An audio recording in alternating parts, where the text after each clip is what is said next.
आजच्या कार्यक्रमाचे प्रमुख अतिथी माननीय नामदार श्री देवेंद्र फडणवीस उपमुख्यमंत्री महाराष्ट्र राज्य यांचे प्रवेशद्वारावर आगमन झालेले आहे। महाराष्ट्र शासनाच्या वतीने विभागीय आयुक्त माननीय श्रीमती विजयलक्ष्मी बिद्री, माननीय जिल्हाधिकारी डॉक्टर विपिन इटनकर व माननीय पोलीस आयुक्त रवींद्र कुमार सिंघल हे त्यांचे स्वागत करून त्यांना सन्मानपूर्वक ध्वजस्थानकाकडे घेऊन येत आहे। माननीय नामदार श्री देवेंद्र फडणवीस उपमुख्यमंत्री महाराष्ट्र राज्य तथा पालकमंत्री नागपूर जिल्हा यांच्या शुभ हस्ते प्रथम ध्वजारोहण होईल, त्यानंतर राष्ट्रगीत आणि त्यानंतर राज्यगीत होईल।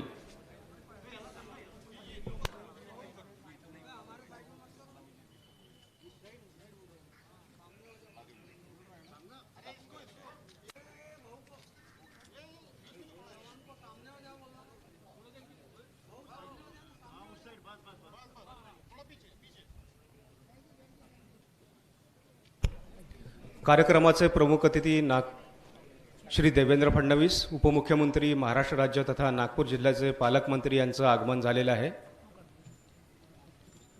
महाराष्ट्र शासनाच्या वतीने त्यांना विभागीय आयुक्त माननीय श्रीमती विजयलक्ष्मी बिद्री, माननीय जिल्हाधिकारी डॉक्टर विपिन इटनकर व माननीय पोलीस आयुक्त रवींद्र कुमार सिंघल यांनी त्यांचं स्वागत केलेलं आहे आणि त्यांना सन्मानपूर्वक ध्वजस्थानकाकडे आणलेले आहे। काही क्षणातच त्यांच्या हस्ते प्रथम ध्वजारोहण, त्यानंतर राष्ट्रगीत आणि त्यानंतर राज्यगीत होईल।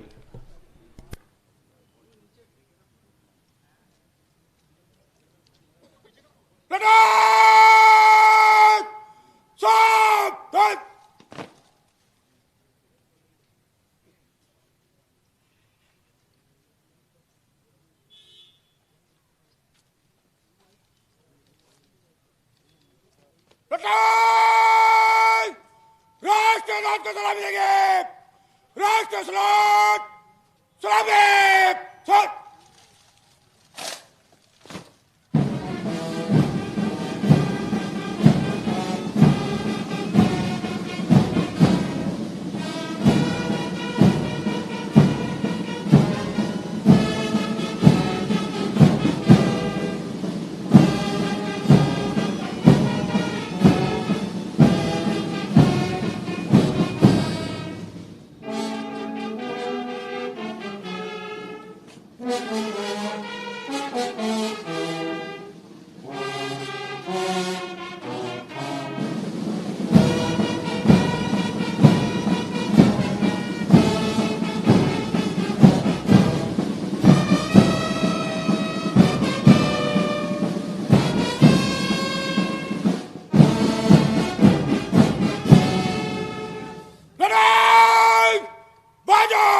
कार्यक्रमाचे प्रमुख अतिथी माननीय नामदार श्री देवेंद्र फडणवीस उपमुख्यमंत्री महाराष्ट्र राज्य तथा नागपूर जिल्ह्याचे पालकमंत्री हे मार्गदर्शनपर भाषण करतील अशी मी त्यांना विनंती करतो.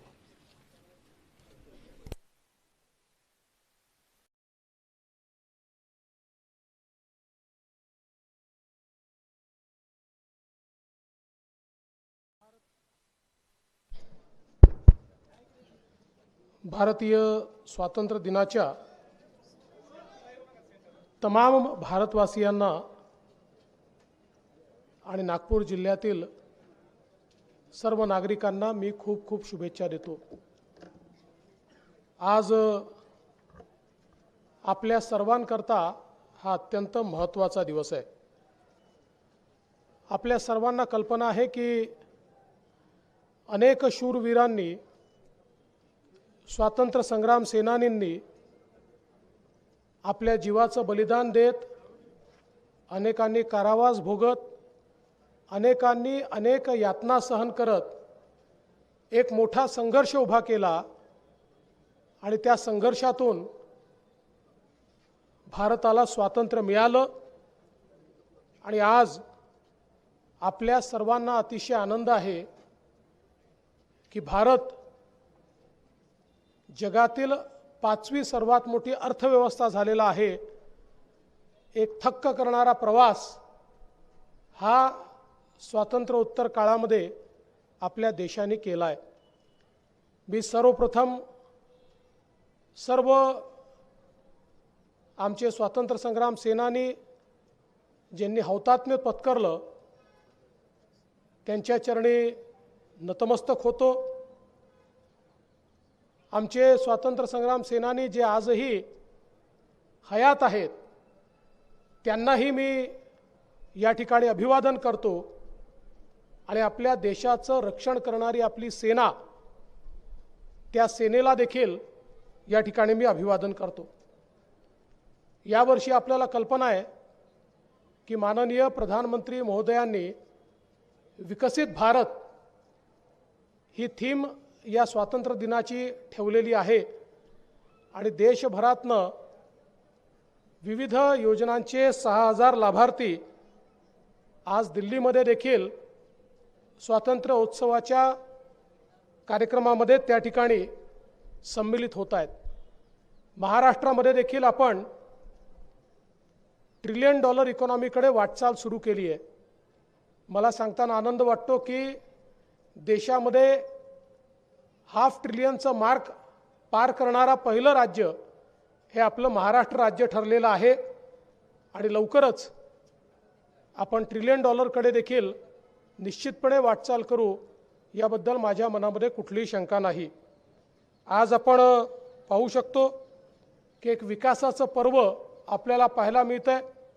मग त्या ठिकाणी आज मोठ्या प्रमाणात आपल्या समृद्धीसारखा महामार्ग असेल, सिंचनाचे विविध कामं असतील, वनगंगा नळगंगासारखा 88,000 कोटी रुपयाचा प्रकल्प असेल की ज्या प्रकल्पाच्या माध्यमातून संपूर्ण विदर्भाचा दुष्काळ हा नेहमीकरता भूतकाळ होणार आहे, अशा प्रकारचे प्रकल्प असतील, मेगा टेक्सटाईल पार्क असेल, मेट्रो असेल, जवळपास गेल्या 3 महिन्यामध्ये 50,000 कोटी रुपयांपेक्षा जास्त आलेली गुंतवणूक असेल, अशा अनेक गोष्टी ज्या आहेत, या गोष्टी आज विकासाकडे आपली कशी वाटचाल चाललेली आहे हे दर्शवणारे आहेत. आपल्याला कल्पना आहे की यावेळी महाराष्ट्र सरकारने काही अतिशय चांगले कार्यक्रम हातामध्ये घेतले आहेत. विशेषतः आपल्या महिलांना अधिकारिता मिळाली पाहिजे याकरता विविध उपाययोजना हातामध्ये घेतल्या. मग त्या ठिकाणी लाडकी बहीण योजनेसारखी योजना असेल की ज्या योजनेमध्ये आपल्या महिलांना आपण महिन्याला 1,500 रुपये त्या ठिकाणी देण्याचा निर्णय घेतला. आणि मला सांगताना आनंद वाटतो की कालपासून आपण याची सुरुवात केली आहे आणि 17 तारखेला 1 कोटीपेक्षा जास्त महिलांच्या खात्यामध्ये हा पैसा त्या ठिकाणी पोचेल. आणि माझा अंदाज असा आहे की नागपूर जिल्ह्यामध्ये देखील 5 लाखाच्या वर महिलांना या योजनेचा पहिल्या टप्प्यामध्ये लाभ मिळेल. अर्थातच आपण अजून योजना बंद केलेली नाही, फॉर्म्स घेणं चाललं आहे. टप्प्याटप्प्याने सर्व महिलांपर्यंत हा लाभ आपण पोहोचवणार आहोत. मला हे देखील सांगताना आनंद वाटतो की आपण मुलींकरता त्या ठिकाणी मोफत उच्च शिक्षणाची व्यवस्था केली. 507 कोर्सेसमध्ये आता इंजिनिअरिंग असेल, डॉक्टरेट असेल, त्या ठिकाणी डॉक्टर होणं असेल किंवा MBA असेल, BBA असेल, अशा वेगवेगळ्या कोर्सेसमध्ये आमच्या मुलींना एक पैसा देखील फी ही त्या ठिकाणी लागणार नाही. अशा प्रकारचा निर्णय देखील आपण या ठिकाणी घेतलेला आहे. युवकांकरता युवा प्रशिक्षण योजना आपण सुरू केली आहे, ज्या योजनेमध्ये युवांना त्या ठिकाणी प्रशिक्षण देण्याकरता जर नोकरी दिली तर आपण 6,000 रुपये, 8,000 रुपये आणि 10,000 रुपये त्या मुलांचं जे स्टायपंड आहे किंवा जी काही पगार आहेत ते सरकारच्या वतीनं देतो आहोत. ही देखील मला असं वाटतं एक अत्यंत महत्त्वाची गोष्ट आहे. एक अजून महत्त्वाचा निर्णय आपण घेतला. आमच्या शेतकऱ्यांना जी काही शेतीमध्ये वीज लागत होती ती वीज मोफत देण्याचा निर्णय हा आपल्या शासनाच्या वतीने घेण्यात आलेला आहे आणि त्या माध्यमातून मोठ्या प्रमाणात शेतकऱ्यांना त्या ठिकाणी फायदा होतो आहे. आणि PM सूर्यघरच्या माध्यमातून आपण मोठ्या प्रमाणात आमच्या ज्या लोकांनी घरावर सोलर लावलं त्यांना 300 युनिटपर्यंतची मोफत वीज ही देण्याचं काम आपण करतो आहे. मला अतिशय आनंद आहे की याच्यामध्ये देशामध्ये सगळ्यात पुढे आपला नागपूर जिल्हा आहे आणि लवकरच मोठ्या प्रमाणात लोकांच्या घरावर सूर्यघर योजनेच्या अंतर्गत सोलर लागले की 300 युनिटपर्यंतची वीज तर त्यांना फ्री मिळेलच, पण त्याचसोबत ते अधिकची वीज जी तयार करतील ती देखील आपलं वीज मंडळ विकत घेईल आणि त्या माध्यमातून त्यांना मोठा फायदा होणार आहे. शेतकऱ्यांना आपण 1 रुपयामध्ये पीक विमा दिला. आपल्या नागपूर विभागामध्ये जवळपास 3 लाख शेतकऱ्यांना 278 कोटी रुपये एवढा विमा हा या ठिकाणी वाटप झालेला आहे.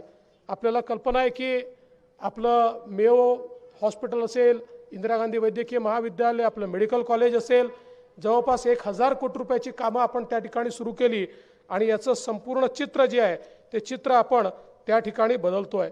मला आनंद आहे की नागपूर मेट्रोसाठी 683 कोटी रुपये हे आपल्याला केंद्र सरकारने दिले आहेत. नाग नदी सुधार योजनेचा आपला प्रकल्प याकरता जवळपास 550 कोटी रुपये केंद्र सरकारने आपल्याला दिले आहेत. आणि वेगवेगळ्या ज्या आपल्या योजना आहेत गरिबांकरता घराच्या, त्या योजनांना देखील खूप मोठ्या प्रमाणात या ठिकाणी निधी जो आहे तो मिळालेला आहे. विशेषतः आपण जर बघितलं तर अनुसूचित जाती उपयोजना, आदिवासी घटक योजना 1200 कोटी रुपये आपण या अंतर्गत दिलेले आहेत आणि जवळपास 35,750 घरकुलांना प्रधानमंत्री आवास योजनेत आपण मान्यता दिली आहे. आपण मोदी आवास योजना ओबीसींकरता सुरू केली, त्याच्यामध्ये देखील मोठ्या प्रमाणात घरं आपण मंजूर केलेली आहेत आणि या माध्यमातून आपल्याला मोठ्या प्रमाणात गरिबांना घरं देण्याचा जो आपला कार्यक्रम आहे तो कार्यक्रम देखील अतिशय वेगानं आपण पूर्ण करतोय. मला अतिशय आनंद आहे की आपलं जे विभागीय क्रीडा संकुल होतं त्याला राज्य क्रीडा संकुलाचा दर्जा मिळाला आणि 684 कोटी रुपयाची कामं आपण सुरू केली. देशातलं एक अद्यावत अशा प्रकारचं क्रीडा संकुल हे आपण नागपूरमध्ये तयार करतोय आणि ते झाल्यानंतर त्याला स्पोर्ट्स युनिव्हर्सिटीमध्ये परिवर्तित करण्याचा निर्णय आपण घेतलेला आहे. आपलं जिल्हाधिकारी कार्यालय असेल, विभागीय आयुक्त कार्यालय असेल, याचीही नवीन इमारत लवकरच त्याचंही काम आपण सुरू करतो आहोत आणि त्या माध्यमातून निश्चितपणे मला विश्वास आहे की प्रशासनामध्ये गती आणण्याचा एक प्रयत्न हा आपण करणार आहोत.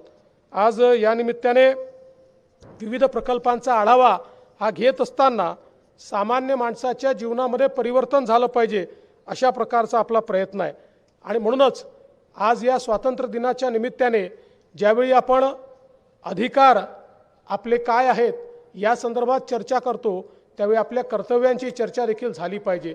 एक नागरिक म्हणून आपण आपली जी काही कर्तव्य आहेत ती योग्य प्रकारे जर पार पाडले, अगदी छोट्या छोट्या गोष्टी आहेत, मी कचरा करणार नाही अशा प्रकारचा निर्धार करून जरी आपण आपला कचरा कमी केला तरी देखील पर्यावरणावर खूप त्याचा परिणाम होऊ शकतो. एक वृक्ष मातेच्या नावाने असा कार्यक्रम आपल्या माननीय प्रधानमंत्री महोदयांनी दिला आहे. मला असं वाटतं की प्रत्येकाने आपल्या जन्मदात्या आईच्या नावानं एक वृक्ष जर लावला तर त्यातनं निश्चितपणे एकीकडे आपली वनराई तर वाढेलच, पण आईचा आशीर्वाद हा चिरंतन हजारो वर्ष आपल्याला मिळत राहील. त्यामुळे मला असं वाटतं की याकरता देखील आपण सर्वांनी सज्ज व्हावं. खरं म्हणजे सांगण्यासारख्या गोष्टी खूप आहेत, पण मला असं वाटतं की आजच्या या दिनी आपण हा निर्धार करूया की आमचा हा तिरंगा अक्षय फडकत राहायला पाहिजे. आमचा भारत देश हा पुढे पुढेच जात राहिला पाहिजे आणि सर्व जाती धर्मांच्या लोकांना एकत्रित घेऊन आपण एक मजबूत अशा प्रकारचं राष्ट्र, एक मजबूत महाराष्ट्र या ठिकाणी तयार करू आणि त्या महाराष्ट्रामध्ये आपला नागपूर जिल्हा हा अव्वल कसा आणता येईल अशा प्रकारचा प्रयत्न आपण करू. पुन्हा एकदा आपल्या सर्वांना स्वातंत्र्य दिनाच्या खूप खूप शुभेच्छा देतो. धन्यवाद. जय हिंद, जय महाराष्ट्र, भारत माता की जय. यानंतर प्रमुख अतिथींच्या हस्ते जिल्हा परिषद नागपूर अंतर्गत अधिकारी कर्मचारी यांच्याकरिता कायदेशीर प्रकरणाबाबत पुस्तिकेचं अनावरण होणार आहे.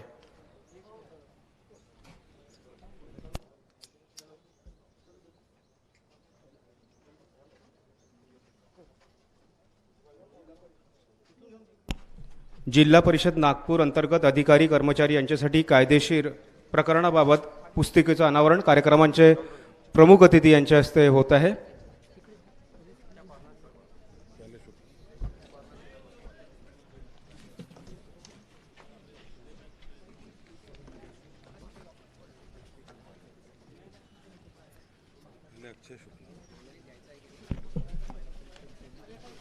यानंतर बक्षीस वितरणाचा कार्यक्रम आता पार पडणार आहे. विविध स्तरावर उल्लेखनीय कामगिरी बजावणारे पोलीस अधिकारी, अधिकारी कर्मचारी नागपूर यांनी बजावलेल्या प्रशंसनीय सेवेबद्दल त्यांना सन्मान चिन्ह व प्रशस्तीपत्र देऊन त्यांचा यथोचित सत्कार यांचा या ठिकाणी माननीय नामदार श्री देवेंद्र फडणवीस उपमुख्यमंत्री महाराष्ट्र राज्य यांच्या हस्ते होत आहे.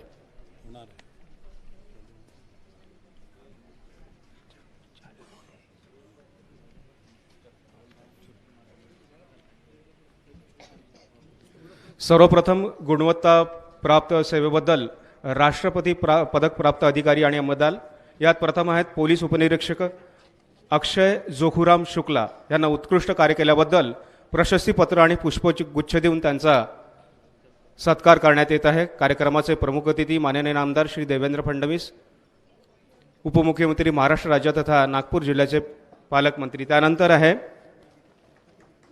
श्रेणी पोलीस उपनिरीक्षक गजानन कृष्णराव तांदुळकर प्रशस्तीपत्र आणि पुष्पगुच्छ देऊन त्यांचा सत्कार. गजानन कृष्णराव तांदुळकर.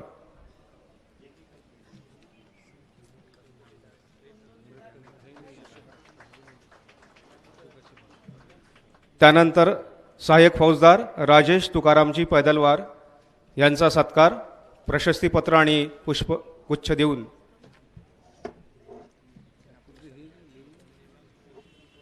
यानंतर विशेष सेवा पदक प्राप्त अधिकारी आणि अंमलदार यांचा देखील उत्कृष्ट कार्य केल्याबद्दल त्यांना प्रशस्तीपत्र आणि पुष्प देऊन हे सत्कार होत आहे.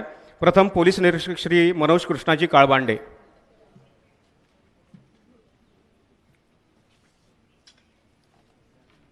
त्यानंतर पोलीस निरीक्षक श्री अरविंद कुमार दशरथ कतलाम यांना प्रशस्तीपत्र आणि पुष्प देऊन त्यांचा कार्यक्रमाचे प्रमुख अतिथी माननीय नामदार श्री देवेंद्र फडणवीस यांच्या हस्ते सत्कार होत आहे.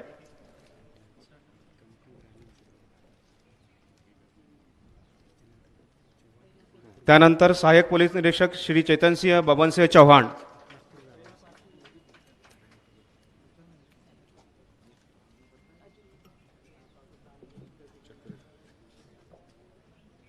सहाय्यक पोलीस निरीक्षक श्री पंकज कुमार विनय चक्रे प्रशस्तीपत्र आणि पुष्पगुच्छ पुष्प देऊन त्यांचा सत्कार होत आहे.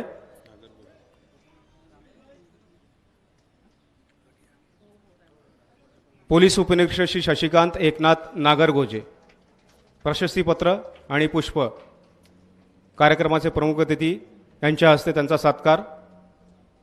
पोलीस उपनिरीक्षक श्री देवानंद केवळराम बगमारे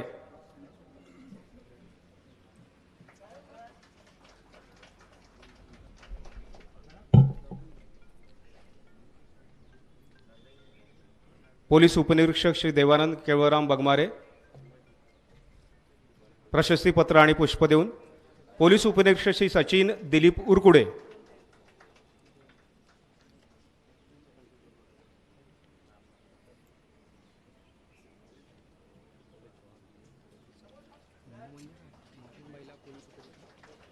त्यानंतर महिला पोलीस उपनिरीक्षक श्रीमती आरती रामू नरोटे यांना देखील प्रशस्तीपत्र आणि पुष्प देऊन त्यांचा कार्यक्रमाचे प्रमुख अतिथी सत्कार करत आहे. पोलीस उपनिरीक्षक श्री रवी बन्सी मनोहर, रवी बन्सी मनोहर. त्यानंतर पोलीस उपनिरीक्षक श्री धवल अशोकराम देशमुख यांचा सत्कार होत आहे कार्यक्रमाचे प्रमुख अतिथी यांच्या हस्ते. धवल अशोकराम देशमुख. त्यानंतर पोलीस उपनिरीक्षक श्री जगदीश मेघराज पालीवाल, सहाय्यक फौजदार राजीव बैजनाथ शिंदे,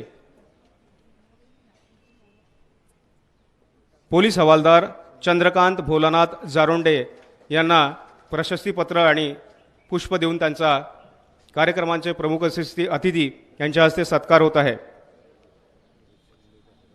महाराष्ट्र लोकसेवा हक्क अधिनियम 2015च्या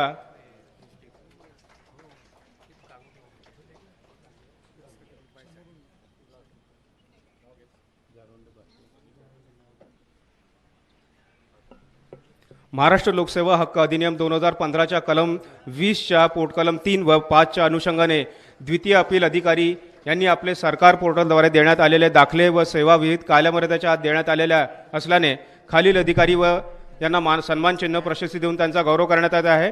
उपविभागीय अधिकारी कार्यालय उमरेड विद्यासागर चव्हाण, उपविभागीय अधिकारी उमरेड यांना सन्मान चिन्ह आणि प्रशस्तीपत्र देत आहे कार्यक्रमांचे प्रमुख अतिथी. त्यानंतर तहसील कार्यालय काटोल राजू गणवीर, तहसीलदार काटोल, राजू रणवीर, तहसीलदार काटोल, सन्मान चिन्ह व प्रशस्तीपत्र देऊन. तहसील कार्यालय रामटेक श्री भोजराज बळवाईक, नायब तहसीलदार रामटेक, सन्मान चिन्ह व प्रशस्तीपत्र देऊन त्यांचा सत्कार करण्यात येत आहे. त्यानंतर अग्निवीर सैन्य भरती मेळावा 2024 संचालक सैन्य भरती कार्यालय नागपूर यांच्या शिफारसीनुसार सन्मान चिन्ह व प्रशस्तीपत्र देऊन त्यांना गौरवण्यात येत आहे. श्री नरेश साधुरामजी बर्वे, महसूल सहाय्यक जिल्हाधिकारी कार्यालय यांनी कार्य केलेल्या अग्निवीर सैन्य भरती मेळावा 2024 दरम्यान विविध एजन्सीसोबत समन्वय साधून सुरक्षिततेच्या दृष्टीने उत्कृष्ट कामगिरी केली आहे. त्यांना सन्मान चिन्ह व प्रशस्तीपत्र देण्यात आहे. महाआवास अभियान पुरस्कार 2023-24 अंतर्गत सर्वोत्कृष्ट पंचायत समिती यांना सन्मान चित्र व प्रशस्तीपत्र देऊन त्यांचा सन्मान करण्यात आहे. प्रथम आहे प्रधानमंत्री आवास योजना ग्रामीण गट विकास अधिकारी पारशिवनी, सन्मान चिन्ह आणि प्रशस्तीपत्र.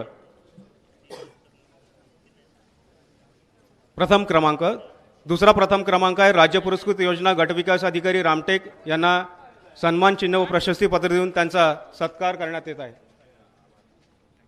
द्वितीय पुरस्कार आहे प्रधानमंत्री आवास योजना ग्रामीण गट विकास अधिकारी रामटेक, सन्मान चिन्ह व प्रशस्तीपत्र. द्वितीय पुरस्कार राज्य पुरस्कृत योजनेमध्ये गट विकास अधिकारी भिवापूर, सन्मान चिन्ह व प्रशस्तीपत्र देऊन कार्यक्रमाचे प्रमुख अतिथी यांच्या हस्ते त्यांचा सत्कार होत आहे. आणि तृतीय पुरस्कार आहे प्रधानमंत्री आवास योजना ग्रामीण अंतर्गत गट विकास अधिकारी सावनेर यांना सन्मान चिन्ह व प्रशस्तीपत्र देऊन त्यांचा यथोचित सत्कार कार्यक्रमाच्या प्रमुख अतिथी यांच्या हस्ते होत आहे. तृतीय पुरस्कार राज्य पुरस्कृत योजना गट विकास अधिकारी पारशिवनी यांना सन्मान चिन्ह व प्रशस्तीपत्र देऊन त्यांचा सत्कार होत आहे. त्यानंतर दुसरा पुरस्कार आहे सर्वोत्कृष्ट ग्रामपंचायत. प्रथम प्रधानमंत्री आवास योजना ग्रामीण ग्रामपंचायत करवाई तालुका रामटेक यांचा सन्मान चिन्ह व प्रशस्तीपत्र देऊन त्यांचा सत्कार करण्यात येत आहे. कार्यक्रमाचे प्रमुख अतिथी माननीय आमदार देवेंद्र फडणवीस, उपमुख्यमंत्री महाराष्ट्र राज्य आणि नागपूर जिल्ह्याचे पालकमंत्री. प्रथम पुरस्कार राज्य पुरस्कृत योजना ग्रामपंचायत नागतरोली तालुका भिवापूर, सन्मान चिन्ह व प्रशस्तीपत्र. त्यानंतर द्वितीय पुरस्कार दिलेला आहे जाहीर झालेला आहे प्रधानमंत्री आवास योजना ग्रामीण ग्रामपंचायत राजनी तालुका काटोल, सन्मान चिन्ह व प्रशस्तीपत्र देऊन त्यांचा सत्कार कार्यक्रमाचे प्रमुख अतिथी यांच्या हस्ते होत आहे. त्यानंतर द्वितीय पुरस्कार प्राप्त राज्य पुरस्कृत योजनेअंतर्गत ग्रामपंचायत आष्टा तालुका नागपूर ग्रामीण यांना देखील सन्मान चिन्ह व प्रशस्तीपत्र देऊन अतिथी यांच्या हस्ते त्यांचा सत्कार होत आहे.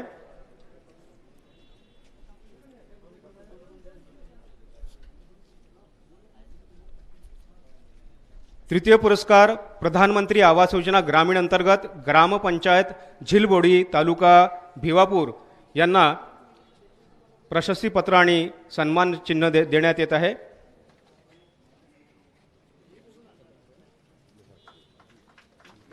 आणि तृतीय पुरस्कार राज्य पुरस्कार योजना अंतर्गत ग्रामपंचायत पिलकापार तालुका कळमेश्वर यांना सन्मान चिन्ह व प्रशस्तीपत्र देऊन त्यांचा सत्कार करण्यात येत आहे कार्यक्रमाचे प्रमुख अतिथी यांच्या हस्ते।